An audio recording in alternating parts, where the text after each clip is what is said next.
ಈಗ ಅಲ್ಲಿ ರಾಷ್ಟ್ರೀಯ ಹೆದ್ದಾರಿಯಲ್ಲಿ ಬೆಂಗಳೂರಿಂದ ಹೊಸಪೇಟೆ ಕಡೆ ಹೋಗ್ತಾ ಇರುವಾಗ ಒಂದು ಲಾರಿಗೆ ಏಕ್ದಮ್ ಬಂದು ಹೊಡೆದಿರೋದು. ಅದರಲ್ಲಿ 3 ಸ್ಪಾಟಲ್ಲೇ ಡೆತ್ ಆಗಿದ್ದರು. ಅದರಲ್ಲಿ ಒಂದು ಕಂಡೀಷನ್ ಫುಲ್ ಸೀರಿಯಸ್ ಇದೆ. ಈಗ ಇನ್ನೊಂದು ಅರ್ಧ ಗಂಟೆಗೆ ಹೋಗ್ಬೋದು. ಆ್ಯಕ್ಚುಲಿ ರಾಷ್ಟ್ರೀಯ ಹೆದ್ದಾರಿ ಪ್ರಾಧಿಕಾರ ಏನು ಮಾಡುತ್ತೆ, ಕಣ್ಣು ಮುಚ್ಚಂಗೆ ಕುಂತಿದೆಯೋ ಗೊತ್ತಿಲ್ಲ. ಜಿಲ್ಲಾ ಆಡಳಿತ ಆದರೂ DC ಅವ್ರ ಗಮನಕ್ಕೆ ಹೋಗಿದೆಯೋ ಗೊತ್ತಿಲ್ಲ ಇದುವರೆಗೂ. ಅದೇ ಪದೇ 4-5 ಸಾರಿ ಜಾಗದಲ್ಲಿ ಆಗಿದೆ ಅಂತ ನಮ್ಮ ಗ್ರಾಮಸ್ಥರು, ಅಲ್ಲಿ ಸ್ಥಳೀಯ ಅಧಿಕಾರಿಗಳು ಎಲ್ಲ ಹೇಳ್ತಾ ಇದ್ದಾರೆ, ಸ್ಥಳೀಯರು ರೈತರು ಎಲ್ಲ ಹೇಳ್ತಾ ಇದ್ದಾರೆ.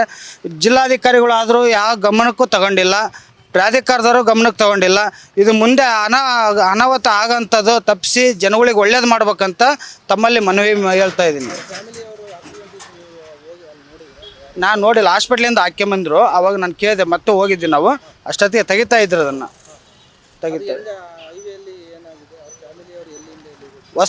ಬೆಂಗಳೂರಿಂದ ಕನಕಪುರದಿಂದ ಹೊಸಪೇಟೆಗೆ ಏನೋ ತಿಥಿ ಇದೆ ಅಂತೇಳಿ ಅಲ್ಲಿಗೆ ಹೋಗೋಕ್ಕಂತ ಬಂದಿದ್ದಾರೆ ಅವರು. ತಿಂಡಿ ತಿನ್ಕೊಂಡು ಒಂದು 5 ಕಿಲೋಮೀಟ್ರ್ ಬಂದಿದ್ದಾರೆ. ಆ ಘಟನೆ ನಡೆದಿದೆ ಅಲ್ಲಿ. ಆ ಘಟನೆ ನಡೆದಾಗ ಅಲ್ಲೇ ಎಲ್ಲ ಅವರು ಸಂಬಂಧಿಕರೆಲ್ಲ ಅಲ್ಲಿರೋದ್ರಿಂದ ಇವು ಯಾರು ಹೆಲ್ಪ್ ಬೇಕಾಗಿಲ್ಲ, ಜನಗಳಿಗೆ ಹೆಲ್ಪ್ ತಗೊಂಡು ಅವ್ರನ್ನ ಇಬ್ಬರನ್ನ ಹಾಸ್ಪಿಟ್ಲಿಗೆ ರೆಫರ್ ಮಾಡಿದ್ದಾರೆ. ಇನ್ನಿಬ್ಬರು ಸ್ಪಾಟಲ್ಲಿ ಹೋಗಿರೋನ್ನ ಅವರು ಜಿಲ್ಲಾ ಆಸ್ಪತ್ರೆಗೆ ರೆಫರ್ ಮಾಡಿದ್ದಾರೆ. ನಮ್ಮ ಹೆಸರು ಹನುಮಂತಪ್ಪ ಅಂತ. ಈ ಹೈವೇಯಿಂದ ತುಂಬ ಜನಕ್ಕೆ ಸಮಸ್ಯೆ ಆಗ್ತಾ ಇದೆ, ಯಾರೂ ಸಹ ನಿಗಾ ವಹಿಸ್ತಿಲ್ಲ. ಹಾಗೆ ಜಿಲ್ಲಾಡಳಿತಕ್ಕೂ ಕೂಡ ತಲೆಗೆ ಹಾಕಂತ ಇಲ್ಲ. ಪದೇ ಆಕ್ಸಿಡೆಂಟ್ ನಿರಂತರವಾಗಿ ನೋಡ್ತಲೇ ಇದ್ದೀವಿ. ಆದರೆ ಗಮನಕ್ಕೆ ಬರ್ತಿಲ್ದಂತಹ ಅಧಿಕಾರಿಗಳು ಏನು ನಿದ್ದೆ ಮಾಡ್ತಾ ಇದ್ದಾರೆ ಏನೋ ಗೊತ್ತಿಲ್ಲ. ಸೂಕ್ತ ಕ್ರಮವನ್ನು ವಹಿಸಿ ಆ ಹೈವೇ ಪ್ರಾಧಿಕಾರಿಗಳು ಸಹ ಅವರಿಗೆ ಜವಾಬ್ದಾರಿಯನ್ನು ವಹಿಸಿ ಸಮಸ್ಯೆಯನ್ನು ಇತ್ಯರ್ಥ ಮಾಡಬೇಕಂತ ನಾವು ಕೇಳ್ಕೊಳ್ತೀವಿ.